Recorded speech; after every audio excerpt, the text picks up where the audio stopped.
a une droite passant par 2 points.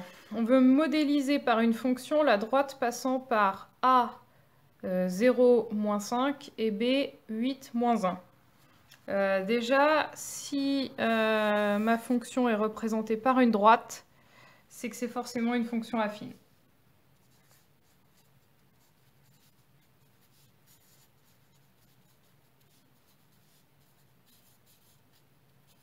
Si c'est une fonction affine, c'est forcément une fonction du type f de x égale ax plus b. Et maintenant, le but de l'exercice, ça va être de trouver a et de trouver b.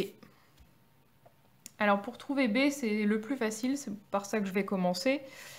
B, on appelle ça l'ordonnée à l'origine.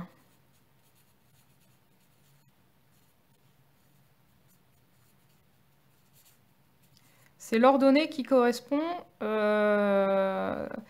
quand on passe par l'origine du repère. Et l'origine du repère, on a une abscisse qui est 0.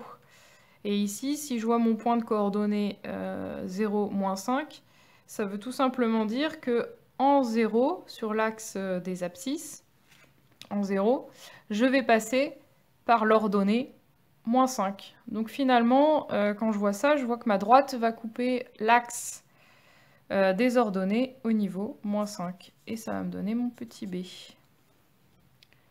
Si je regarde un petit peu dans un repère, hop, si je passe par 0, moins 5, hop, 0, moins 5, je vais avoir une droite qui va passer par là.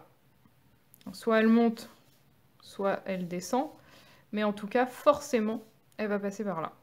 Et donc, moins 5 va me donner mon petit b. Donc là, j'en sais un petit peu plus.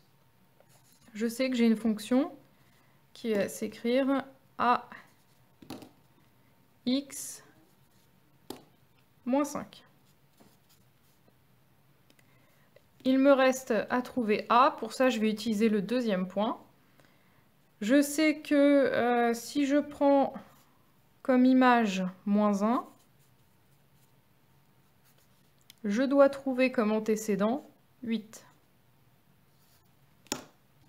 Et donc, je vais résoudre cette équation. Moins 1, c'est combien fois 8 moins 5, tout simplement. Donc pour résoudre cette équation, je vais essayer d'isoler a, d'avoir a tout seul à la fin. Pour l'instant, j'ai un moins 5 pour me débarrasser du moins 5. Je vais faire plus 5 de chaque côté. Donc de ce côté-là, il va me rester moins 1 plus 5, il va me rester 4. Et puis moins 5 plus 5, ça fait 0. A fois 8. A, il est multiplié par 8, je voudrais qu'il soit tout seul, donc je vais le diviser par 8. Mais si je divise par 8, d'un côté, je divise par 8 de l'autre côté. Et donc finalement, je vais avoir A qui va être égal à 4 sur 8. C'est la même chose que 1/2 ou 0,5. Et donc bah là, j'ai ma fonction f de x égale A, je sais que c'est 0,5. X et moins 5. Pour B, c'est moins 5. Je peux aussi écrire 0,5x plus moins 5.